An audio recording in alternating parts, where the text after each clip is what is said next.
and welcome to the Dental Academy. Today, I, Dr. Vaishali, will be continuing with Advanced Bell Stage. हमने last video में early bell stage पढ़ा था जिसमें हमने outer enamel epithelium जिसमें loops बन जाते हैं कैपिलरीज को न्यूट्रिएंट प्रोवाइड करने के लिए वो क्लोज आ जाता है towards the inner enamel epithelium जहाँ हमारे एमीलोब्लास्ट बनते हैं एंड अंदर हमारे डेंटल पेपिला में हमारे पास ओडोंटोब्लास्ट की एक लेयर बनती है. This is what we studied in the early bell stage. Advanced bell stage में क्या होता है? एडवांस्ड बेल स्टेज में दो मेजर चीज़ें होती हैं. First is mineralization and the next thing is the root formation. तो सबसे पहले मिनरलाइजेशन के लिए हमारा इनेमल और डेंटिन बनता है. अब where does the dentin and enamel formation start? तो जिस पॉइंट पर हमारा फ्यूचर कस्प होता है, supposedly this is a future cusp, इस पॉइंट पर हमारा जो ओडोंटोब्लास्टिक सेल्स है, ओडोंटोब्लास्ट है, यहाँ पर डेंटिन बनाना शुरू करते हैं. ठीक है. Once they start to form the dentin, they form it at the DEJ. जो हमारा फ्यूचर DEJ होता है, डेंटिनो इनेमल जंक्शन, उस जगह पर हमारी डेंटिन फॉर्मेशन स्टार्ट होती है. ठीक है. It starts at the DEJ and goes towards the pulp and then pulp की तरफ ये प्रोसीड करती है.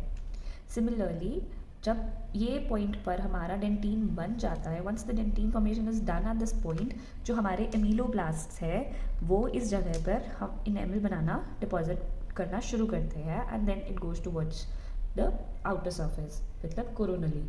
सो हमारा डेंटिन पहले DEJ पे बनेगा, then it's goes towards the pulp and then later on towards the apex. Similarly enamel भी हमारा टूवर्ड्स जहाँ पहले डेंटिन की एक लेयर बन जाएगी उसके बाद यहाँ पर इनेमल फॉर्म होता है. So let explain you again. The formation of dentin occurs first along the DEJ, ठीक है, in the region of the cusp tips and then it goes towards the pulp and then later on यहाँ पे apically वो spread करता है. Similarly जब ये once the layer of dentin is formed, enamel उसके ऊपर lay down होता है and then it goes towards the cusp coronally. cusp की thickness बढ़ा देते हैं इससे. ये क्या होता है? इससे cusp thickness बढ़ जाती है. ठीक है. Once the dentin formation reaches the CEJ, जब हमारी डेंटिन फॉर्मेशन यहाँ तक पहुँच जाएगी ऊपर कस्प से नीचे तक, इस पॉइंट पर जब पहुँच जाती है जो हमारा फ्यूचर CEJ है, तब हमारी रूट फॉर्मेशन स्टार्ट होती है. Okay. This is what mineralization is.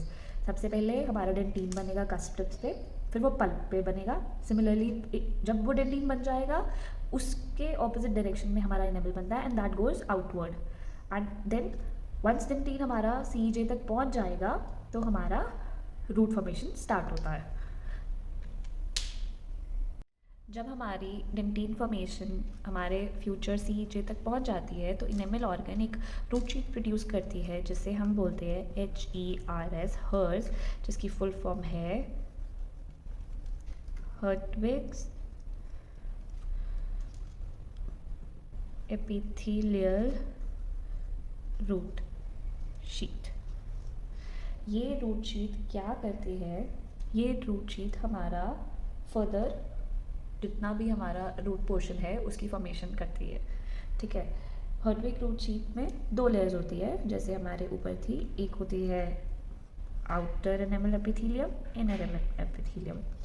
जो इनर एपिथेलियम है उसके अंदर की तरफ पे तो हमारा डेंटिन फॉर्मेशन कंटिन्यूड रहता है, बट जो हमारा आउटर सरफेस पे जो हमारा ये जो बाहर की तरफ पे इनर इनेमल एपिथेलियम है ये शॉर्ट ही रह जाता है और ये इनेमल प्रोडक्शन नहीं करता.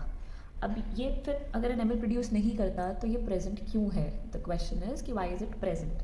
सो दिस इज़ प्रेजेंट क्योंकि ये हमारा जो यहाँ पे डेंटल पेपिला प्रेजेंट है उसको स्ट्रक्चरली अरेंज करता है and then it helps in the dentin formation. जो अंदर की डेंटिन है वो इसकी वजह से इंड्यूस करता है डेंटिन फॉर्मेशन को. ठीक है. Once this dentin is formed, once जब ये डेंटिन फॉर्म हो जाता है तो जो रूट शीथ है वो अपनी स्ट्रक्चरल कॉन्टिन्यूटी, जो यहाँ पे ये रूट शीथ प्रेजेंट है, ये स्ट्रक्चरल कॉन्टिन्यूटी लूज़ कर देता है और ये यहाँ से लूज़ हो जाता है। जब ये यहाँ से लूज़ हो जाता है, ये स्टिल कहीं कहीं जगहों में प्रेजेंट होता है, जो फ्यूचर में हमारे पेरियोडोंटल लिगामेंट्स में हैज़ रेस्ट ऑफ मेलेज की तरह प्रेजेंट होता है। ठीक है, जो हमारा इरप्टिंग टूथ है उसके पेरियोडोंटल लिगामेंट में बची हुई जो रूट शीथ है, रूट शीथ के जो रेमिनेंट्स बच जाते हैं once dentin is formed, are known as the rest of Malassez. Formation सबसे पहले हम पढ़ेंगे कि सिंगल रूट टूथ कैसे बनती है। ठीक है, then we will see multiple roots जिन टूथ में होती है उनमें रूट फॉर्मेशन कैसे होती है। सो सबसे पहले जो हमारा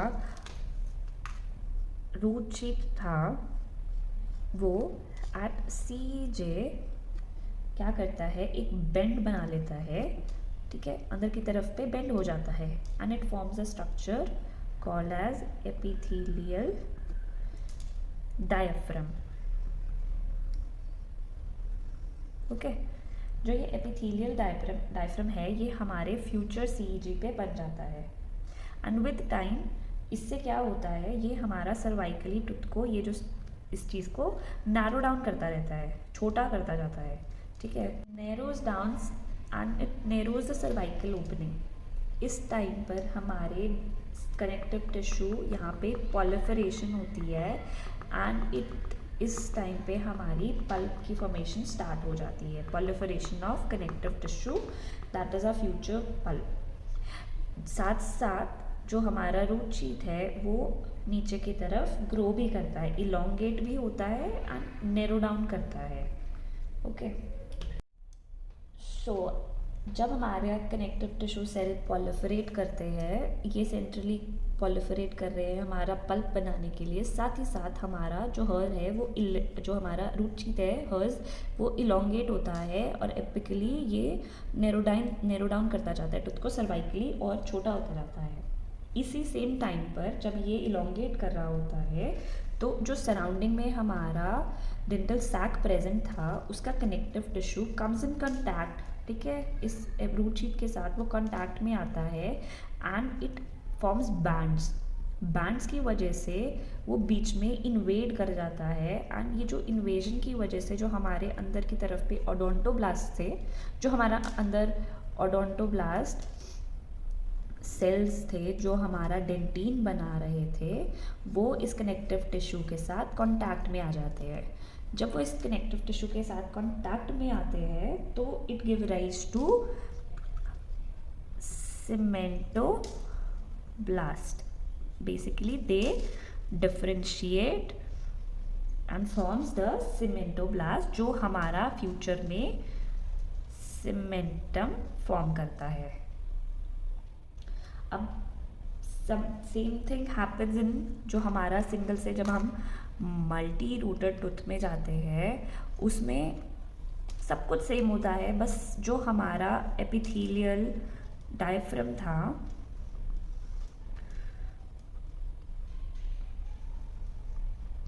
उसमें बीच में कहीं अगर कोई डिफ्रेंसिएशन हो जाती है तो वो supposedly this is the epithelial diaphragm of a tooth and इसमें कोई डिफ्रेंसिएशन हो जाती है, टंग लाइक स्ट्रक्चर बना लेंगे, इट गिव राइज टू, ये जो हमारा एपिथेलियल बैंड था it give rise to multiple roots.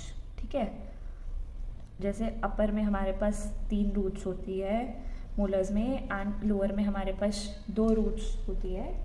So this is because of the differentiation which causes the development of multiple roots. This was all about the stages of tooth development. If you have any queries you can comment down below.